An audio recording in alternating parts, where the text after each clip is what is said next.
ತಾಯಿನೇ ತನ್ನ ಮಗನ ಪರ ಒಂಟಿಯಾಗಿ ನಿಂತ್ಕೋತಾಳೆ. ಚೋಟ ಬಚ್ಚ, ಏನು ಗೊತ್ತಾಗುತ್ತೆ ಅದಕ್ಕೆ? ಉಗಿದ್ರೆ ಬುದ್ಧಿ ಹೇಳಬೇಕು, ಬಚ್ಚೆಕೋ ಸಂಜಾನೇಕ. ಅದು ಬಿಟ್ಟು ಶಾಪ ಹಾಕಿ ಮಾಟ ಮಂತ್ರ ಎಲ್ಲ ಮಾಡಬಾರ್ದನ್ನು ಮಾಡಿದ್ರೆ ಮಗು ಉಳಿಯುತ್ತಾ? ಅದಕ್ಕೆ ನನ್ನ ಮಗ ಸತ್ತ,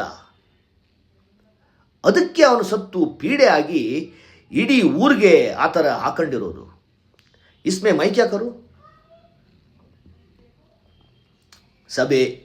ಸಭಾ ಮುಖಂಡರು, ಸಭಿಕರು ಎಲ್ಲ ತಂಡ, ಟೋಟಲ್ ಸೈಲೆನ್ಸ್.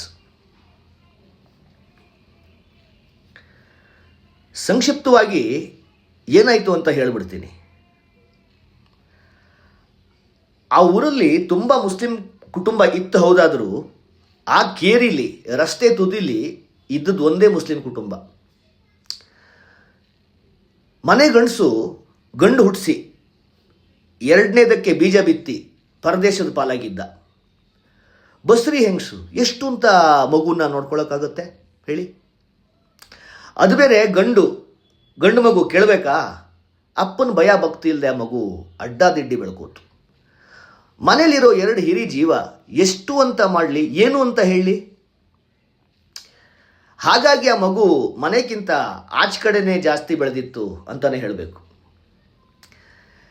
ಜನಗಳು ಆಚೆಗೆ ತಿರುಗ್ತಾ ತುಪುಕ್ ಅಂತ ಉಗಿಯೋದನ್ನು ನೋಡಿ ಅದೊಂದಿನ ಆ ಮಗುಗೆ ಉಗಿಯೋ ಚಟ ಮೈಗತ್ತು ಬಿಡುತ್ತೆ.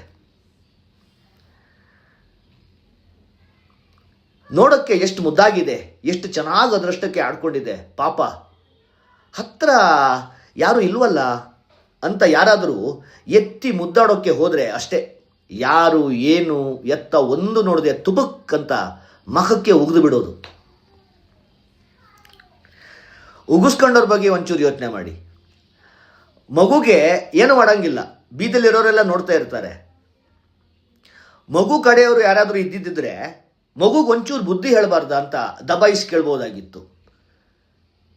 ಆದರೆ ಅಕ್ಕಪಕ್ಕ ಯಾರೂ ಇಲ್ಲ, ಟೋಟಲಿ ಹೆಲ್ಪ್ಲೆಸ್. ಏನು ಮಾಡೋದು ಅಂತ ಯೋಚನೆ ಮಾಡುವಷ್ಟರಲ್ಲಿ ಮಗು ತಿರ್ಗಾ ತುಪಕ್ಕಂತ ಹೋಗ್ದಿರುತ್ತೆ. ಸೈಲೆಂಟಾಗಿ ಮಗು ಎಲ್ಲಿತ್ತೋ ಅಲ್ಲೇ ಕೂರಿಸಿ ಯಾರೂ ನೋಡೇ ಇಲ್ಲ ಅಂದ್ಕೊಂಡು ನಡ್ಕೊಂಡು ಹೋಗ್ತಾ ಮುಖ ಒರೆಸ್ಕೊಳ್ಳೋದು ಅಷ್ಟೇ. ಎಷ್ಟು ಜನಕ್ಕೆ ಈ ಥರ ಆಗಿರಬೇಡ. ಮಗು ಎಂಗ್ಲೇನು ಜಾತಿ ನೋಡುತ್ತಾ, ಧರ್ಮ ನೋಡುತ್ತಾ, ಕಾವಿ ಬಿಳಿ ಹಸಿರು ನೋಡುತ್ತಾ? ಹೆಚ್ಚು ಕಮ್ಮಿ ಊರಲ್ಲಿರೋರು, ಸಂಬಂಧಪಟ್ಟವರು, ಸಂಬಂಧನೇ ಇಲ್ದಿದ್ದವರು, ಹೀಗೆ ಊರಲ್ಲಿ ತುಂಬ ಜನ ಉಗಿಸ್ಕೊಂಡಿದ್ದಾರೆ. ಒಂದೊಂದ್ಸಲ ಟಾರ್ಗೆಟ್ ಮಿಸ್ ಆದರೂ ಕಿಲಾಡಿ ಪಾಪು ಓಡ್ಕೊಂಡು ಹೋಗಿ ಬಿಡದೆ ಪಟ್ಟಿಡ್ದು ಉಗಿಯುತ್ತೆ. ಪಾಪ ಮಗುಗೆ ಅಂಥ ಚಟ ಮೈಗತ್ತಿತ್ತು. ಮಗು ತಾಯಿ ಮನೆಯವ್ರ ಹತ್ರ ಊರವರು ಮಾತಾಡಿಲ್ಲ ಅಂತಲ್ಲ, ಪ್ರತಿ ಸಲ ಹೋದಾಗಲೂ ಮೇರೆ ಮರ್ತ್ಕೋ ಅನ್ನೋದು, ಅಕೇಲಿಯವರು ಕ್ಯಾ ಕುಚ್ ಕರು ಅಂತ ಬುರ್ಕ ಒಳಗಿಂದ ಕಣ್ಣೀರು ಹಾಕಿದ್ಲು ಬಿಟ್ಟರೆ ಮತ್ತಿನ್ನೇನೂ ಆಗಿಲ್ಲ. So problem persisted. ವರ್ಷ ಕಳೀತಿದ್ದ ಹಾಗೆ ಆ ಮಗು ಏರಿಯಾದಲ್ಲಿ ಥೂಕ್ ಬಚ್ಚ ಅಂತ ಲೋಕಲ್ ರೀಲ್ಸ್ ಸರ್ಕ್ಯೂಟಲ್ಲಿ ಫೇಮಸ್ ಆಗಿಬಿಟ್ಟಿತ್ತು. ಪಡ್ಡೆ ಹುಡುಗರೆಲ್ಲ ಥೂಕ್ ಬಚ್ಚಾಗೆ ಅವತ್ತು ಯಾರು ಟಾರ್ಗೆಟ್ ಆಗ್ತಾರೆ ಅಂತ ಬಾಜಿ ಕಟ್ಟಿ ಮಜಾ ತಗೊಂಡ್ರೆ, ಯಾರಿಗಾದರೂ ಹಳೆ ದ್ವೇಷ ಸೇಡು ಬಾಕಿ ಇದ್ದರೆ ಹೆಂಗನ ಮಾಡಿ ಮಗು ಕೈಲಿ ತಗಲಾಕ್ಸಿ ಓಪನ್ನಲ್ಲಿ ಮಾನಹರಾಜ್ ಹಾಕೋದು. ಈ ಥರ ಒಳ್ಳೆಯದನ್ನು ಕಲಿತು ಬಾಳಿ ಬದುಕಬೇಕಾದ ಮಗು ಕೆಟ್ಟದ್ದನ್ನೇ ಕಲಿತು ಅದೊಂದಿನ ಆ ತಾಯಿ ಮೊದಲೇ ಹೇಳಿದ ಹಾಗೆ ಯಾರ ಶಾಪನೋ, ಯಾರು ಮಾಟ ಮಂತ್ರ ತಿರುಮಂತ್ರನೋ ಮುದ್ದಾದ ಮುಖದ ಮೇಲೆ ಗಡ್ಡೆ ಬೆಳೆದು ಅದು ವಾಸಿಯಾಗದೆ ಕ್ಯಾನ್ಸರ್ ಆಗಿ ಅದೊಂದಿನ ಥೂಕ್ ಬಚ್ಚ ತೀರ್ಕೊಂಡ್ಬಿಡುತ್ತೆ. ವಿಚಿತ್ರ ಅಂದರೆ ಸಾಯೋಕ್ಕೂ ಮುಂಚೆ ತಾಯಿ ಮಖಕ್ಕೆ ತುಪಕ್ಕಂತ ಉಗದೆ ತೂಕ್ ಬಚ್ಚ ಕೊನೆ ಹೆಸರು ಬಿಟ್ಟುಬಿಡುತ್ತೆ. ಮೈಯತ್ಗೂ ಮನೆ ಗಂಡಸು ಪರ ಊರಿಂದ ಬರಲಿಲ್ಲ, ವಾಟ್ಸ್ಆ್ಯಪ್ ವಿಡಿಯೋ ಕಾಲಲ್ಲೇ ಕಣ್ಣೀರು ಹಾಕಿ ದುಡ್ಡು ಅಕೌಂಟ್ ಟ್ರಾನ್ಸ್ಫರ್ ಮಾಡ್ದ ಅಷ್ಟೇ ಪುಣ್ಯಾತ್ಮ. ಸದ್ಯ ಎಲ್ಲ ಮುಗೀತಲ್ಲ, ಅನಿಷ್ಟದ ಮಗು ತೊಲಗ್ತಲ್ಲ ಅಂತ ಊರವರೆಲ್ಲ ಸ್ವಲ್ಪ ಕಾಲ ನೆಮ್ಮದಿಯಿಂದ ಇದ್ದರು.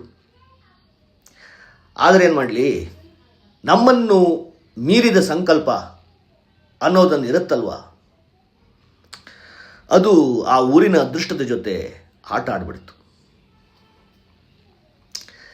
ಸತ್ತು ಮಗು ಕಬ್ರಿಸ್ತಾನದಿಂದ ದೇಹ ಕಳಿಸ್ಕೊಂಡು ಬಾಲಪೀಡೆ ಆಗಿ ಕುಟ್ಟಿ ಚಾತನ್ ರೂಪದಲ್ಲಿ ಊರೊಳಕ್ಕೆ ಪ್ರಕಟ ಆಗಿ ಆ ಊರಲ್ಲಿರೋ ಒಂದು ಪುರಾತನ ಮರವನ್ನು ಅದಾಗಲೇ ಮನೆ ಮಾಡ್ಕೊಂಡ್ಬಿಟ್ಟಿತ್ತು. ಸರಿ, ಇದು ಊರವರಿಗೆ ಹೇಗೆ ಗೊತ್ತಾಯಿತು ಅಂತನಾ? ಮಗು ಸತ್ತು ಒಂದು 8 ತಿಂಗಳಿಂದ ವರ್ಷ ಪೂರ್ತಿಯಾಗಿದ್ದಿರಬೇಕು. 3 ಸಂಜೆ ಕೂಡಿ ಅದಾಗಲೇ ಸ್ವಲ್ಪ ಹೊತ್ತಾಗಿತ್ತು. ಊರಾಚೆ ಒಂದು ಗುಪ್ತ ಜಾಗ, ಒಂದು 4-5 ಜನ ಸೀಕ್ರೆಟ್ ಮೀಟಿಂಗಲ್ಲಿ ಇದ್ದಾಗಿದೆ. ಮೀಟಿಂಗ್ ಮುಗಿಸಿ ಎಲ್ಲ ನಗ್ತಾ ನಗ್ತಾ ಆಚೆ ಬೆಳಕಿಗೆ ಬರ್ತಾರೆ. ನಗ್ತಾ ನಗ್ತಾ ಅಂದರೆ ಎಲ್ಲರೂ ಜೊತೆಗೆ ಗೆದ್ದಂಥ ಸಂಭ್ರಮ. All win win, all profited. ಹೇಗೆ ಅಂತನಾ? ಮಹಾಕದೀಮರು ಹಾಕಿರೋ ಸ್ಕೆಚ್ಚು, ಮಾಡಿರೋ ಪ್ಲ್ಯಾನು. ದೇಶ ಹಾಳಾದರೂ ಚಿಂತೆ ಇಲ್ಲ, ಮನೆ ಉದ್ಧಾರ ಆಗಬೇಕಷ್ಟೇ. 5 ಜನ ಸಮಾಜದ ಬೇರೆ ಬೇರೆ ವರ್ಗ, ಜಾತಿ, ಧರ್ಮಕ್ಕೆ ಸೇರಿದವರು. ಸಾವಿಗೆ ಮುಲ್ಲಾ ಕನೆಕ್ಷನ್ ಇದ್ದರೆ ಈಸಾಯಿಗೆ ಪಾದ್ರಿ ಕನೆಕ್ಷನ್, ಲಿಂಗಾರಾಧನೆಯಲ್ಲಿ ಇರೋನಿಗೆ ಮಠದ ಪೀಠದ ಜೊತೆ ಕನೆಕ್ಷನ್, ಸರ್ಕಾರದ ಕೆಲಸ ದೇವ್ರ ಕೆಲಸ ಅನ್ನೋನಿಗೆ ಡೈರೆಕ್ಟಾಗಿ ಹುಂಡಿ ಜೊತೆನೇ ಕನೆಕ್ಷನ್. ಎಲ್ಲ ಬಿಟ್ಟು ನಂಗ ಆಗಿ ಮುಖ ಮುಚ್ಕೊಂಡು ಸೊಪ್ಪು ಸದೆ ತಿನ್ಕೊಂಡಿರೋರಿಗೆ ಊರು ತುಂಬ ಕನೆಕ್ಷನ್. ಸಮಾಜದಲ್ಲಿ ಸರಿದಾರಿ ಆರಿಸ್ಕೊಂಡವ್ರಿಗೆ ಸರ್ಕಾರ ಹೇಳಿಕೊಟ್ಟಂಥ ಒಂದು 5-6 ದಾರಿ. ತಪ್ಪು ದಾರಿ ಹಿಡಿದವರಿಗೆ ಪ್ರತಿ ತಿರುವಿನಲ್ಲೂ ಒಳ ಸುಳಿ, ಒಳ ಒಪ್ಪಂದ, that forbidden understanding and connection. ಈ 5 ಜನ ಏನು ಬೇರೆ ಅಲ್ಲ, ಬೇರೆ ಬೇರೆ ಕಡೆಯಿಂದ ಅಕ್ರಮವಾಗಿ ಸಂಪಾದನೆ ಮಾಡಿದ ಕಪ್ಪು ಹಣನ ಬಿಳಿ ಮಾಡೋದು ಇವ್ರ ಕೆಲಸ, ಕಾರ್ಯ, ಕೈಂಕರ್ಯ, ಕೈಲಾಸ ಎಲ್ಲ. ಅದು ಆ 5 ಜನಕ್ಕೆ ಮೈಗೂಡದ ವಿದ್ಯೆ ಆಗಿತ್ತು. ಹಾಗಾಗಿ ಅವರು ಅದರಲ್ಲಿ ಒಗ್ಗಟ್ಟನ್ನು ಕಂಡುಕೊಂಡಿದ್ರು. ಒಗ್ಗಟ್ಟಿನ ಬಲ, ಕಪ್ಪು ಹಣ ಬಿಳಿಯಾಗಿ ಸೇವಿಂಗ್ಸ್ ಹುಂಡಿಗೆ ಬಿದ್ದಿತ್ತು, ಜೇಬ್ ತುಂಬಿತ್ತು. ಹಾಗಾಗಿ ಖುಷಿಯಿಂದಿದ್ದಾರೆ. ಕಮಾನ್, ವೈ ನಾಟ್? ಅಷ್ಟೇ ಖುಷಿಯಿಂದ ತಮ್ಮ ಸವಾರಿ ಏರಿ ಹೋಗಿರೋರೇನೋ. ಆದರೆ ಏನು ಮಾಡಲಿ, ನಮ್ಮನ್ನು ಮೀರಿದ ಸಂಕಲ್ಪ ಅನ್ನೋದನ್ನು ಇರುತ್ತಲ್ವಾ? ಆ ಪುರಾತನ ಮರದ ಹತ್ತಿರಕ್ಕೆ ಬರ್ತಿದ್ದ ಹಾಗೆ ಖುಷಿಯಿಂದ ಬೆಳಗ್ತಿದ್ದ ಅವರ ಮುಖಕ್ಕೆ ತುಪಕ್ ಅಂತ ಸ್ಟ್ರೈಟ್ ಆಗಿ ಪೀಡೆ ಎಂದ್ಲು ಬಿದ್ದೇಟ್ಗೆ ಕಂಗಾಲಾಗಿ ಒಬ್ಬರ ಮುಖ ಇನ್ನೊಬ್ಬರು ನೋಡಿಕೊಂಡು ಒರೆಸ್ಕೊಳ್ಳೋದ್ರ ಒಳಗೆ ಮತ್ತೆ ಕ್ಯಾಕರ್ಸಿ ತುಪಕ್ ಅಂತ ಮಕ ಮೈಯೆಲ್ಲ ಟಾರ್ಗೆಟೆಡ್ ಪೀಡೆ ಎಂಡ್ಲು. ಭಯ ಕಿತ್ಕೊಂಡು ಏಟ್ಗೆ ಇನ್ನೆಲ್ಲಿ ಒರೆಸ್ಕೋತಾರೆ, ಎಲ್ಲೆಲ್ಲಿ ಅಂತ ಒರೆಸ್ಕೋತಾರೆ. ಒಬ್ಬೊಬ್ಬರಿಗೆ ಓಡ್ತಾ ವಾಂತಿ ಆದರೆ ಒಂದಿಬ್ಬರಿಗೆ ಭಯದಿಂದ ಕಾಲು ನಡ್ಕ ಶುರುವಾಗಿ ಓಡೋಕ್ಕಾಗದೆ ನಿಂತಲ್ಲೇ ವಾಂತಿ. ಆದರೂ ಪಟ್ಟು ಬಿಡದೆ ಓಡ್ತಾರೆ. ನಿಂತರೆ ಮತ್ತೆ ಎಲ್ಲಿ ಉಗಿಯುತ್ತೋ ಅಂತ, ನಿಂತರೆ ಮತ್ತೆ ಎಲ್ಲಿ ಉಗಿಯುತ್ತೋ ಅಂತ ಓಡಿ ತಮ್ಮ ಸವಾರಿ ಸೇರಿಕೊಂಡ್ರು. ಹೌದಾದರೂ ಕೂತ ಮೇಲೆ ಒಳಗಿಂದ ಉಮ್ಮಳಿಸಿ ಬರುತ್ತಲ್ಲ, ಅಲ್ಲಿ ಮತ್ತೆ ಒಂದಿಬ್ಬರು ಕಾರ್ಕೊಂಡ್ರು. ಆದರೆ ಈ ಸಲ ರಕ್ತ ದಂಗೆದ್ದು ಹೌಹಾರಿ ಭಯದಿಂದ ನಡುಗಿ ಚೀರಾಡ್ತಾ ಪಾಪ ಆ 5 ಜನ ಮನೆ ಸೇರ್ಕೊಂಡಿದ್ದೇ ಹೆಚ್ಚು. ಅವತ್ತು ಸಾಯಂಕಾಲ ಆ 5 ಜನರ ನಸೀಬು ಮಾತ್ರ ಅಲ್ಲ, ಆ ಇಡೀ ಊರಿನ ನಸೀಬೆ ಬದಲಾಗ್ಬಿಟ್ಟಿತ್ತು. ಅದಾದ್ಮೇಲೆ ಜಾಸ್ತಿ ಏನು ಬದಲಾಗಲಿಲ್ಲ. ಯಾರೆಲ್ಲ ದಾರಿ ತಪ್ಪಿದ ಮಗ ಆಗಿದ್ದಾರೋ ಅಂಥವರೆಲ್ಲ ತೂಗ್ಬಚ್ಚಾಗೆ ಟಾರ್ಗೆಟ್ ಆಗಿದ್ದಾರೆ. ಮಕ ಮೂತಿ, ಜಾತಿ, ಧರ್ಮ, ಮತ, ಬಣ್ಣ ನೋಡದೆ ಎಲ್ಲರೂ ಲೀಟರ್ಗಟ್ಟಲೆ ತುಪಕ್ ಅಂತ ಉಗಿಸ್ಕೊಂಡಿದ್ದಾರೆ.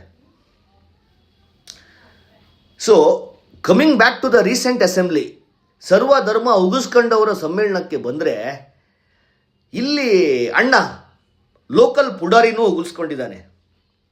ಆದರೆ ಆವಾಗ ಬಚ್ಚ ಜೀವಂತ ಇತ್ತು. ಇಲ್ಲಿ ಇವಾಗ ಪಂಚಾಯತಿಗೆ ಬರಬೇಕಾದ್ರೆ ತೂಕ್ ಬಚ್ಚ ಅದಾಗಲೇ ಪಂಚಾಯತಿಗೆ ಬರಬೇಕಾದ್ರೆ ತೂಕ್ ಬಚ್ಚ ಅದಾಗಲೇ ಬಾಲಪೀಡೆ ಕುಟ್ಟಿ ಚೇತನ್ ಆಗೋಗಿತ್ತು. ಅದಕ್ಕೆ ಅಯ್ಯಪ್ಪಂಗೆ ಭಯ. ಸುತ್ತೂರ ನೋಡ್ತಾ ಮತ್ತೆ ಮತ್ತೆ ಟವೆಲಲ್ಲಿ ಮುಖ ಒರೆಸ್ಕೋತಾನೆ Badmaash. So front back around ಎಲ್ಲ ಕಡೆಯಿಂದ ಕತೆ ಕೇಳಿಸ್ಕೊಂಡು ಆದಮೇಲೆ ಅಣ್ಣ ಶಾಲನ್ನು ಹೆಗ್ಲೇರ್ಸ್ಕೋತಾ ಪಿ ಎ ಜೊತೆ ರಹಸ್ಯ ಚರ್ಚೆ ಮಾಡ್ತಾನೆ. Secret discussion. ವಿಷಯ ಮತ್ತೇನಲ್ಲ, ಅಣ್ಣಂಗೆ ಸಿಚುವೇಶನ್ ಮುಂದಕ್ಕೆ ಹೆಂಗೆ ಹ್ಯಾಂಡಲ್ ಮಾಡೋದು ಅಂತ ಗೊತ್ತಾಗ್ಲಿಲ್ಲ. ದದ್ದಿ ಪಿ ಎ ಅಣ್ಣಗಿಂತನೂ ಮುಂಚೆನೆ ದದ್ದಿ. ಪಾಪ ಆತ ಏನಂತ ಹೇಳಿಯನು, ಮೊದಲು ಇಲ್ಲಿಂದ ಕಳಿಸ್ಕೊಳ್ಳೋಣ, ಇಲ್ಲ ಅಂದರೆ ಕ್ಯಾಕರ್ಸಿ ಉಗಿಸ್ಕೊಳ್ಳೋದು ಮಾತ್ರ ಅಲ್ಲ, ಧರ್ಮದ ಏಟು ಬೀಳುತ್ತೆ, ಕಟ್ಟಿಟ್ಟ ಬುತ್ತಿ ಅಣ್ಣೋ, ಹುಷಾರು. ಧರ್ಮದ ವಿಚಾರಕ್ಕೆ ಬಂದರೆ ಅಣ್ಣಂಗೆ ತುಂಬ ಕ್ಲಾರಿಟಿ ಇದೆ. ಮುಂಚೆ ಮೋಸ್ಟ್ಲಿ ಎಲ್ಲೋ ಬಿದ್ದಿರಬೇಕು. ಹಾಗಾಗಿ ಆತ ಮತ್ತೆ ತಡ ಮಾಡಲಿಲ್ಲ. ಇಲೆಕ್ಷನ್ನು ಬಗಲಲ್ಲೇ ಇತ್ತಲ್ಲ, ಅಣ್ಣಂಗೆ ಹೈಕಮಾಂಡ್ಗೆ ಸುದ್ದಿ ಮುಟ್ಟಿಸ್ಬೇಕಿತ್ತು, ಪ್ಲಸ್ ಅರ್ಜೆಂಟಾಗಿ ಇಲ್ಲಿಂದ ಕಾಲು ಕೀಳಬೇಕಿತ್ತು. ಎಂಥ ಅವಸ್ಥೆ. ಮತ್ತೆ ಸುತ್ತೂರ ನೋಡ್ತಾ ಭಯದಿಂದ ಮುಖ ಒರೆಸ್ಕೋತಾ, ನಾವುಗಳು ಒಗ್ಗಟ್ಟಾಗಿದ್ದರೆ ಯಾವ ದುಷ್ಟ ಶಕ್ತಿನೂ ನಮ್ಮನ್ನೇನೂ ಮಾಡೋಕ್ಕಾಗಲ್ಲ. ಒಗ್ಗಟ್ಟಾಗಿ ಒತ್ತೊತ್ತಾಗಿ ಆ ಥರ ಆಗಿರೋದಕ್ಕೆ ತಾನೇ ಲೀಟ್ರ್ಗಟ್ಟಲೆ ಪೀಡೆ ಎಂಟ್ಲು ಬಿದ್ದಿರೋದು. ಯಾರೂ ಆ ಪ್ರಶ್ನೆ ಎತ್ತೋ ಸಾಹಸ ಮಾಡಲಿಲ್ಲ. ಯಾಕೆ ಹೇಳಿ? ಯಾಕಂದ್ರೆ ಎಲ್ಲರೂ ಕಳ್ರೆ. ಅಣ್ಣನ ಮಾತಿಗೆ ಸಭಿಕರೆಲ್ಲ ಕುರಿ, ಮೇಕೆ, ಆಡು, ಟಗರು, ಗಿಣಿ, ಗಿಡುಗ, ಗೀಜಗ, ಕುದುರೆ, ಕತ್ತೆ, ಆನೆ, ಹುಲಿ, ಸಿಂಹ, ನರಿ, ತೋಳ, ಯಾವ ಜಾತಿ ಬೇಕು, ಯಾವ ಧರ್ಮ ಬೇಕು, ಯಾವ ರೀತಿ ಬೇಕು, ಯಾವ ನೀತಿ ಬೇಕು ಹೇಳಿ? ಯಾರು ಹೇಳಿದ್ದು ಸಮಾಜದಲ್ಲಿ ಒಗ್ಗಟ್ಟಿಲ್ಲ ಅಂತ? ಅಲ್ಲ, ಇದು ನಂದಲ್ಲ, ಅಣ್ಣನ ಸ್ಟೇಟ್ಮೆಂಟು. ಸಭೆ ತಲೆ ಅಲ್ಲಾಡಿಸುತ್ತೆ. ಅಣ್ಣ ಮುಂದುವರಿಸ್ತಾನೆ, ಸ್ವಲ್ಪ ದಿನ ಅಷ್ಟೇ, ಇಲೆಕ್ಷನ್ ಆಗೋ ತನಕ ನೀವೆಲ್ಲ ಒಂಚೂರು ಸುಮ್ಮನಿದ್ದು ಕೋಆಪರೇಟ್ ಮಾಡಬೇಕು. ಇಡೀ ಊರಿನ ಶಾಂತಿ ಮತ್ತು ಏಳ್ಗೆಗೆ ನಾವು ಇನ್ನೊಂದು ಸರ್ವ ಧರ್ಮ ಪ್ರಾರ್ಥನಾ ಸಮಾರಂಭ ಇಟ್ಟುಕೊಳ್ಳೋಣ. All are welcome. ಎಲ್ರಿಗೂ ಲಾಭ ಆಗುತ್ತೆ. ನಾನು ಈಗಲೇ ಹೈಕಮಾಂಡ್ ಹತ್ರ ಹೋಗಿ ಶಿಫಾರಸ್ ಮಾಡ್ತೇನೆ. ಈ ಸಭೆ ನನಗಿನ್ನು ಅನುಮತಿ ಕೊಡಬೇಕು, ನಾನಿನ್ನು ಹೊರಡ್ತೀನಿ. ಪಿ ಎ ಅದಾಗಲೇ 20 ಹೆಜ್ಜೆ ಮುಂದಕ್ಕೆ ಹೋಗಿ ಎಕ್ಸಿಟ್ ಬಾಗ್ಲ ಹತ್ರ ಇದ್ದ. ಮೊದಲೇ ಚೇಲಗಳಿಗೆ ಹೇಳಿಟ್ಟಿದ್ದ. ಅಣ್ಣ ಸ್ಟೇಜಿಂದ ಇಳಿತಿದ್ದ ಹಾಗೆ, ಅಣ್ಣ ಜಿಂದಾಬಾದ್, ಅಣ್ಣಂಗೆ ಜೈ, ಅಣ್ಣ ಅಮರ್ ರಹೆ ಅಂತೆಲ್ಲ ರಚ್ಚೆ ಹಿಡಿದು ಕೂಗಿದ್ರೆ, ಅಣ್ಣ ಸಾಕು ಸಾಕು ನಂಗಿನ್ನಾಗಲ್ಲ ಅನ್ನೋ ಥರ ಮೈ ಕೊಡುವಿ ಅಣ್ಣನ ಮುಖ ಬೆಳಗಿದ್ರೆ, ಖುಷಿಯಿಂದ ಬೆಳಗ್ತಾ ಇರೋರನ್ನ ನೋಡಿದ ತಕ್ಷಣ ತೂಕು ಬಚ್ಚ ಬಾಲಪೀಡೆ ಕುಟ್ಟಿ ಚೇತನ್ ಪ್ರತ್ಯಕ್ಷ ಆಗಿ ತುಬಕ್ಕಂತ ಮತ್ತೆ ಉಗದೇ ಬಿಡುತ್ತೆ. ಅಯ್ಯೋ ದೇವ್ರೆ ಅನ್ಕೊಂಡು ಮುಖ ಒರೆಸ್ಕೊಳ್ಳೋಣಂತ ಕೈವಸ್ತ್ರಕ್ಕೆ ಕೈ ಹಾಕ್ತಿದ್ದಾಗೆ ಅಣ್ಣಂಗೆ ಕಾಲ್ಜಾರಿ ಹೊಟ್ಟೆ ಮೇಲೆ ಬೆನ್ನು ಕೆಳಗಾಗಿ ಬಿದ್ದು ಹೊಡೆತಕ್ಕೆ ಅಣ್ಣಂಗೆ ಕಣ್ಕಸ್ಲೆ. ಅಂದರೆ ಗೊತ್ತಲ್ಲ, blackout.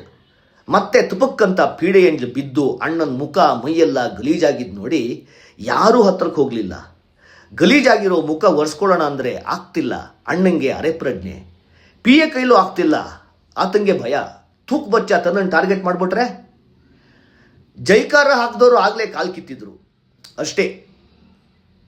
The whole situation froze. ಘನೀಭವಿಸಿತ್ತು ಸಂದರ್ಭ ಹೌದಾದರೂ ಸುತ್ತೆಲ್ಲ ಕೊಳಕು. ಅನುಭವಿಸಿತ್ತು ಸಂಸರ್ಗ ಮನುಜಮತ ಹೋದಾದರೂ ಮನವೆಲ್ಲ ರಾಡಿ. ಆದರೇನ ಮಾಡಲಿ ಸಭ್ಯರಲ್ಲದೆಯೇ ಈ ಸಮಾಜ. Thank you. ಅಡೋಟ್ ನತ.